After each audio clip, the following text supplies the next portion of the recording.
Hello दोस्तों, कैसे हो। मैं आचार्य सत्येंद्र कौशिक शास्त्री। स्वागत है आपका सबसे पहले हमारे यूट्यूब चैनल आचार्य सत्येंद्र पे। और आज मैं एक नए बैच को अनाउंस करने जा रहा हूं, जो बैच है हमारा संस्कृत विषय का। संस्कृत विषय का बैच दोस्तों, चाहे वो टीजीटी का कोई भी एग्जाम हो, पीजीटी का कोई भी एग्जाम हो, पीआरटी का कोई भी एग्जाम हो, या नेट का कोई भी एग्जाम हो, जहां पर संस्कृत पूछी जाती है, तो उसके लेवल के अनुसार हम जो है वो संस्कृत आपको करवाएंगे।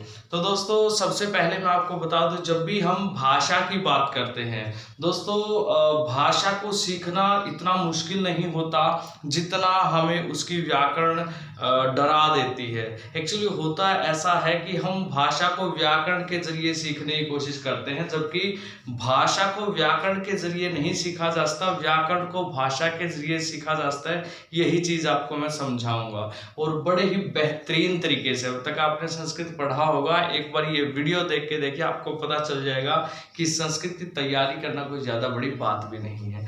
चलिए दोस्तों, हम स्टार्ट करते हैं हमारे विषय संस्कृत को।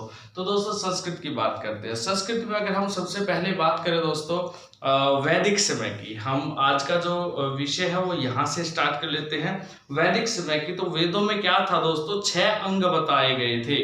वेदांग बताए गए थे 6, अर्थात वेदों के जो अंग होते हैं वो 6 काउंट करवा दिए गए थे। वो 6 अंग कौन कौन से थे? अगर मैं वेद की बात करूं, और मैं कहूं कि इस वेद के 6 अंग बताए गए थे। क्या बताए गए थे? इस वेद के 6 अंग बताए गए थे। जो पहला अंग था दोस्तों, वो बताया गया था छंद। उसको क्या नाम दिया गया था? छंद। भाई, छंद है पहला अंग वेद का, ठीक है। उसके बाद अगर आप समझ पा रहे हो, तो वेद के 6 अंग बताए गए थे, जिसमें से जो पहला था वो बोल दिया गया था छंद, कि पहला अंग क्या है? छंद। दूसरा क्या बोला गया कि दूसरा अंग है हमारे पास कल्प। दूसरा अंग क्या बताया गया कि दूसरा अंग हमारे पास वेद का है कल्प। वेद के 6 अंगों में से 2 अंग आपके सामने है, छंद और कल्प। जो तीसरा अंग वेद का बताया गया था दोस्तों, वो बताया गया था ज्योतिष। कौन सा? ज्योतिष। ज्योतिष ज्योतिष के बारे में आई थिंक आप जानते ही होंगे। ज्योतिष किसको कहा जाता है? ज्योतिष शास्त्र, जिससे आज कल आपने देखा होगा कुंडलियां वगैरह लोग बनवाते हैं, वो ज्योतिष में ही काउंट होता है। उसके बाद जो फोर्थ अंग, चौथा अंग हमें बताया गया था, उसको कहा गया था दोस्तों निरुक्त। उसको क्या कहा गया था? निरुक्त। देखिए दोस्तों, तो हमारे पास कितने अंग हो गए? पहला छंद, दूसरा कल्प, तीसरा ज्योतिष और चौथा हमारा निरुक्त। चौथा अंग हमारा निरुक्त। पांचवा जो अंग बताया गया था दोस्तों, वो बताया गया था शिक्षा। वो क्या बताया गया था? शिक्षा। हम पांचवें अंग की अगर बात करें, तो वो हमें बताया गया था शिक्षा, कि वेद का पांचवा अंग क्या है? शिक्षा है। और जो महत्वपूर्ण और सबसे बड़ा अंग था, या फिर मैं कहूं सबसे ज्यादा इंपॉर्टेंट अंग था, अंग छठा, वो बताया गया था व्याकरण। वो क्या बताया गया था? व्याकरण। व्याकरण। ये देखिए दोस्तों, इस प्रकार से जो वेद थे उसके 6 अंग थे, जिसको इस प्रकार कहा जा सकता है कि वेदांगों की संख्या कितनी है? 6। तो वेदों के अंगों की, वेदांग इसका मतलब वेदों के अंगों की संख्या कितनी हुई? 6। वेदों के अंगों की संख्या कितनी हुई? 6। पहला अंग हमारा कौन सा हुआ? छंद। दूसरा कौन सा हुआ? कल्प। तीसरा कौन सा हुआ? ज्योतिष। चौथा कौन सा हुआ? निरुक्त। पांचवा शिक्षा और छठा और इंपॉर्टेंट जो अंग था वो बताया गया था हमारा व्याकरण। तो ये जब 6 अंग हमने मान लिए थे, तो क्या कहा गया कि वेद को, यहाँ पे कहा गया कि वेद को अगर एक पुरुष के रूप में देखा जाए, ध्यान देना दोस्तों, मैं क्या कह रहा हूं समझने की कोशिश करना। अगर वेद को एक पुरुष के रूप में देखा जाए, अगर वेद को एक पुरुष के रूप में देखा जाए, तो हम किस प्रकार से, तो हम क्या है कि किस प्रकार से वेदांगों को सूचित कर सकते हैं। तो देखिए दोस्तों, सबसे पहले कहा गया कि मुखम व्याकरणम समृतम, कि वेदों का जो मुख है उसको व्याकरण कहा जाए। व्याकरण, उसको क्या कहा जाए? व्याकरण। अगर मैं इस पुरुष को वेद मान लूं, अगर मैं इस पुरुष को वेद मान लूं, तो इसका मुख क्या कहलाएगा? व्याकरण। तो ये क्वेश्चन डायरेक्ट ही आता है दोस्तों कई बार, कि वेद को अगर शरीर माना जाए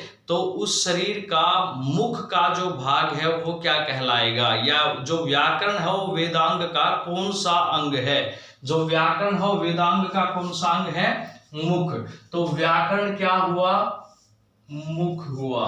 व्याकरण क्या हुआ दोस्तों, मुख हुआ।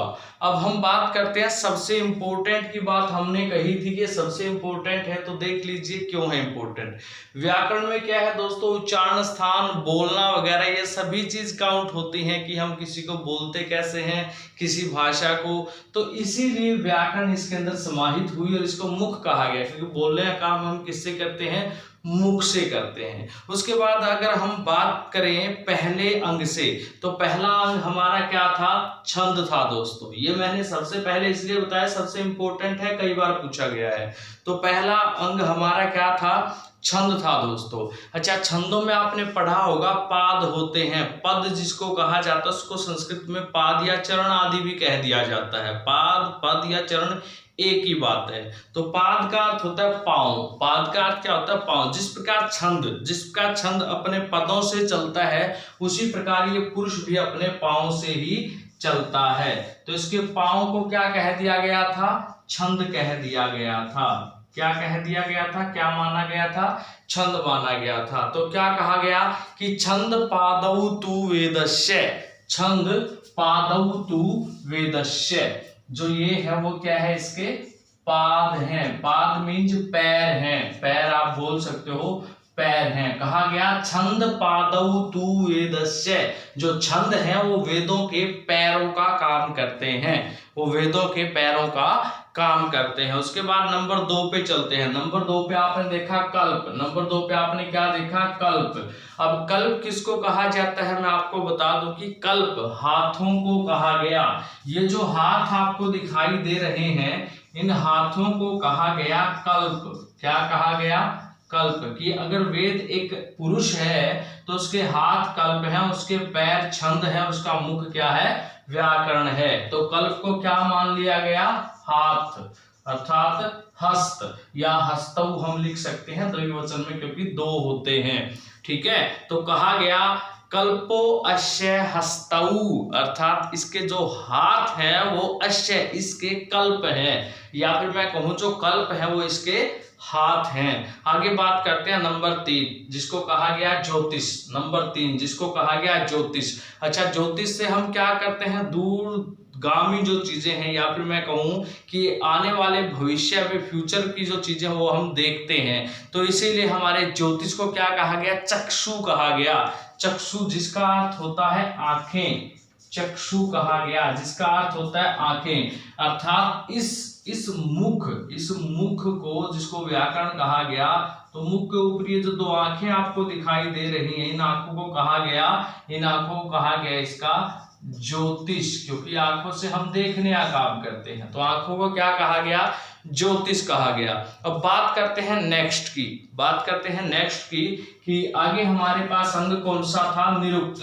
आगे हमारे पास अंग कौन सा था, निरुक्त। तो निरुक्त को कहा गया श्रोत्र। निरुक्त को क्या कहा गया, श्रोत्र। श्रोत्र मीन्स कान। जैसे ही आप आंखें देखते हो तो यहाँ पे आपको कान दिखाई देगा जिनसे हम सुनते हैं। तो कानों को क्या कहा गया, कानों को कहा गया निरुक्त, या निरुक्त को कहा गया, निरुक्त को माना गया कान। वेद पुरुष के कान किसे कहा गया है, निरुक्त को। या फिर मैं कहूं कि निरुक्त को वेद पुरुष का क्या माना गया है, श्रोत्र माना गया है। ये इस प्रकार से क्वेश्चन पूछ लेते हैं। अभी आगे बात करते हैं शिक्षा की। शिक्षा की, शिक्षा को क्या माना गया, शिक्षा को माना गया दोस्तों घ्राण, जिह्वा, शिक्षा नाक, सॉरी। तो हम अगर शिक्षा की बात करें तो शिक्षा क्या मानी गई, इसकी घ्राण मानी गई। क्या मानी गई, घ्राण।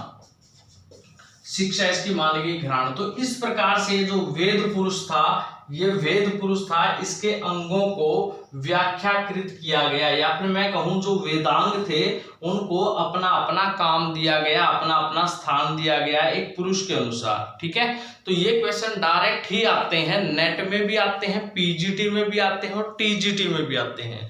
तो 1 नंबर का जो काम था आपका ये यहाँ पे कंप्लीट हो जाता है, अगर आपको इतना सा पता हो।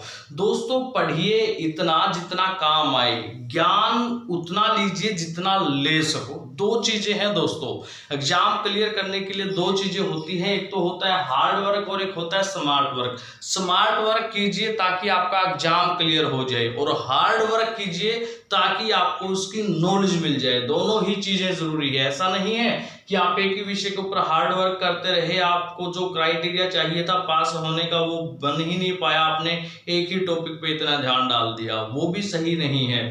मगर वो भी सही नहीं है कि आपने थोड़ा थोड़ा सारा पढ़ लिया, बट जब पेपर में पूछा जाने लगा तो वो नहीं आया आपको, या फिर मैं कहूँ कि पेपर पास हो गया बट उसकी नॉलेज आपको नहीं है। तो स्मार्ट और हार्ड वर्क दोनों को लेके चलिए, ठीक है। तो ये था आज का हमारा टॉपिक कि संस्कृत में अगर वेदांगों की बात की जाए, अगर वेदांगों की बात की जाए, वेद के अंगों की बात की जाए तो कितने हैं, तो हमारे पास निकल के आए कि 6 हमारे क्या है, वेदांग हैं। कितने हैं भाई, 6। 6 क्या है हमारे वेदांग, वेदांग है भाई हमारे 6। 6 में से सबसे पहला कौन सा है हमारा, छंद। छंद को क्या कहा गया, पैर। उसके बाद कल्प, कल्प को क्या कहा गया, हाथ। उसके बाद ज्योतिष, ज्योतिष को क्या कहा गया, चक्षु। उसके बाद क्या है निरुक्त, निरुक्त को क्या कहा गया, श्रोत्र। उसके बाद है शिक्षा, शिक्षा को क्या कहा गया, घ्राण। उसके बाद है व्याकरण, व्याकरण को क्या कहा गया, मुख कहा गया दोस्तों। तो दोस्तों ये था हमारा आज का विषय। नेक्स्ट जल्दी ही आप एक वीडियो और प्राप्त करोगे नेक्स्ट विषय को लेकर के, जिसमें आपको व्याकरण के बारे में और शिक्षा के बारे में अच्छी तरह डिटेल से बताया गया होगा, इन टॉपिक्स के बारे में अच्छी तरह से बताया गया होगा। तब तक के लिए थैंक यू, धन्यवाद।